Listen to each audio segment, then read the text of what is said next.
Welcome to the HMG Executive Leadership Spotlight. Here's our host, Hunter Muller.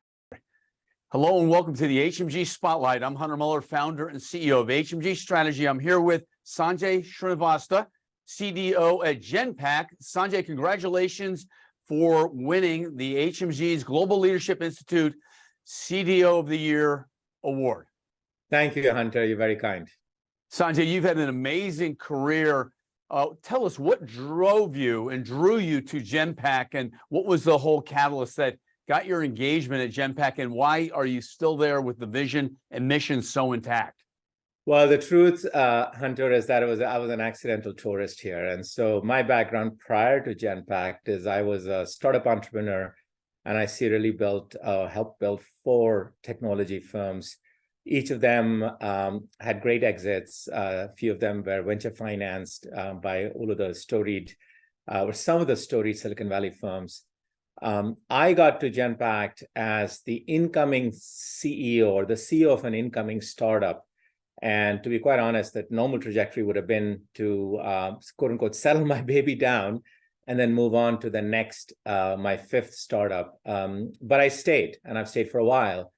And to be honest, there's a few reasons I stayed. First, I'll be very humble about it. I came as a tech guy, and I literally got chopped off at my knees in our business here, because I came to learn that actually tech is no longer the long pole in the tent, and it's how you orchestrate it with people and process, how you get the data elements right, how do you think about experience, the design, and really get the stickiness. And all of those things actually drive the success of a program, in addition, obviously, just to the technology. And so for me, that's just been a great learning mechanism. As a company, we serve Fortune 500 corporations. We serve it across the globe. We serve them in very deep and take on complex business processes and transform that. And so one of the advantages of my job is I work across industries. And when I say work, we're not a SI, we're not a software company, we're not a advisor. We actually are operators. And so I'll spend my day in a company's deep in the bowels of transforming the supply chain in consumer goods. Then I'll move on to the next project, and it's actually about financial services and looking at, credit card security or financial crimes, and then really getting deep into that. And then you move on in the afternoon, and you're in a completely different industry and thinking about industrial manufacturing and digital twins and IoT. And so you just get to see a lot. I've just appreciated the journey. I've learned a lot, and it's been fantastic here at the firm. Sanjay, you seem like a passionate learner, a lifelong learner. What is it about lifelong learning and studying the art of technology and people and process that keeps you so engaged? It's a great question. Look, I think now more than ever, most of my peers are waking up and realizing that the world's just changed completely from the time they went to sleep last night. You think about what's happening with generative AI and the amount of change and transformation it is both driving and will be driving. It's a great example. And one of the biggest learnings I think we've had, we are now applying this in our HR policy, is actually thinking about talent and talent strategy, and thinking about what are the right things to be recruiting for and rewarding and retaining. And for us, it used to be skills. Like we try and hire people that had this skill or that skill, and we're very specific and clear about it. More and more now we hire for attitude, and the learning there is that skills that we need today aren't the ones that we needed yesterday, and the ones we need tomorrow will be very different, just the same.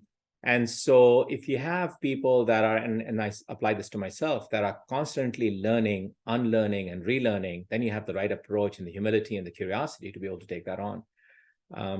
The other thing I tell you about my peers and my role and people in our sort of group is that it's a tough role to be a CDO and driving transformation in a company. And I say that because you almost have to be 2 different people at the same time.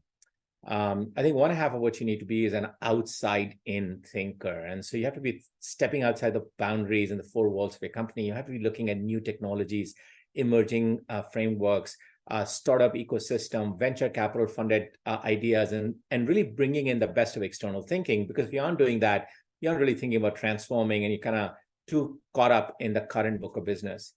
The challenge, though, is at the same time when you drive transformation, it isn't about just implementing something and getting a product live. It's actually about transforming the company. And it needs to be done at the grassroots level. You have to get the entire community engaged. You need to be able to lead people through the change and transformation And to do that, you need the credibility, you need the stakeholdership, you need to be able to kind of drive change in the company. And really that means you have to be an inside out person. So you need to be well known with the credibility and the stakeholdership. And so one of the things I think we all worry about and think through and kind of try and balance at times in as being an outside in person, and yet at the same time being an inside out person.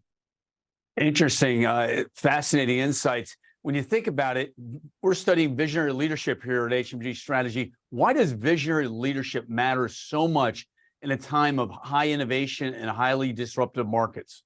I think a lot of visionary leadership is actually the practicality of being in the moment and being able to translate ideas and concepts into the practical reality of what does it mean for us. That's the big gap, right? You've got all of this emerging technology, all of these fantastic concepts, all of this change that's coming through. But who we are and what does that mean for us? And driving that translation, being able to bring it out in a meaningful way is what I think leadership is all about. And I'll give you an example. We had a session. I was fortunate enough to so we work with a number of clients across the globe, and one of them actually is in the consumer goods industry, and they had their annual kickoff, and they brought in, I'd say, the CEO and the top 40 leaders in this company. This is a large Fortune 100 type company, so it's a really well-established, very senior leadership. And they spent an afternoon just thinking about generative AI. But the way they did that is they actually brought in and actually facilitated a session where they broke the entire executive team into 10 groups of 4 or 5 people each. And they put them in an afternoon session with a mid-journey access and a GPT-4 access and a prompt engineer in the middle of that, and said, go design a new product from scratch. And so these senior executives, they're at the top of their career. They're doing extremely well. They're very competitive, by the way. And you get in a mode where you roll up your sleeves and you're trying to design the next fragrance that's going to break into Australia. And you're doing the market research using these capabilities. You're doing the design of the product using these new capabilities. You're actually putting together a presentation. And of course, you're competing with each other and all that stuff. Suffice it to say, it's a great afternoon because everyone gets really energized by something like that. They kind of get a full, deep engagement and kind of a hands-on training on how to use some of these things. And it changes the way the company now thinks about generative AI and the urgency with which they need to bring it into the play. But the thing that made that happen, the catalyst in that, is actually being able to do the translation. And so a peer of mine is the CIO there. I give him a lot of credit for this, because driving that change is actually about making it real and bringing it in a very specific, tangible way to the corporation in a way that can be absorbed. And that's a big part of it. Excellent, Sanjay. Thank you so much. When you think about building rapport with the C-suite, the CEO, the COO, CFO, and the board, what are the critical things that you work on to make sure your message gets through and you build that rapport and trust? I think a lot of the rapport and trust comes from the passion and the engagement that you both show and provide. And so as an example, I think it's super important to be able to be leaning in. Yeah, one of the things we've done in the company inside the organization as an example is we've changed how technology individuals behave. For most companies, I think it's true. If you're in the IT department, and I don't take this the wrong way, but in many ways, you're waiting to be sort of given a set of things to do, right? Like go implement the software, run this report, bring me this data. And so people actually react to that and respond to that and kind of come to assume it. But actually, in reality, that's not the role of a technology department. A tech, an IT, a data, a digital department is all about asking the right questions. It's actually asking the questions that we didn't know to ask. It's actually about prompting the conversation with new ideas. It's actually about bringing new data to the table. And so one of the things you have to do is look at your own organization, and you have to drive change in the organization. And you have to get people in the team to believe that they're not waiting to deliver something that was asked of them, that they need to be at the table, that they need to instigate ideas and thoughts. They need to bring information that actually allows us to change the way we think. And they need to ask the questions that we hadn't asked before. And so you become a partner. You actually have to sit at the table. You co-own the agenda.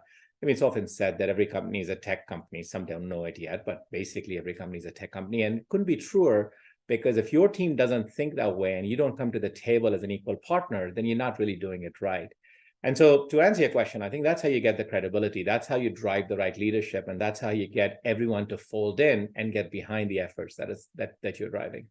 Sanjay, it's been said that culture eats strategy for breakfast. When you think about digital, it's such a broad term.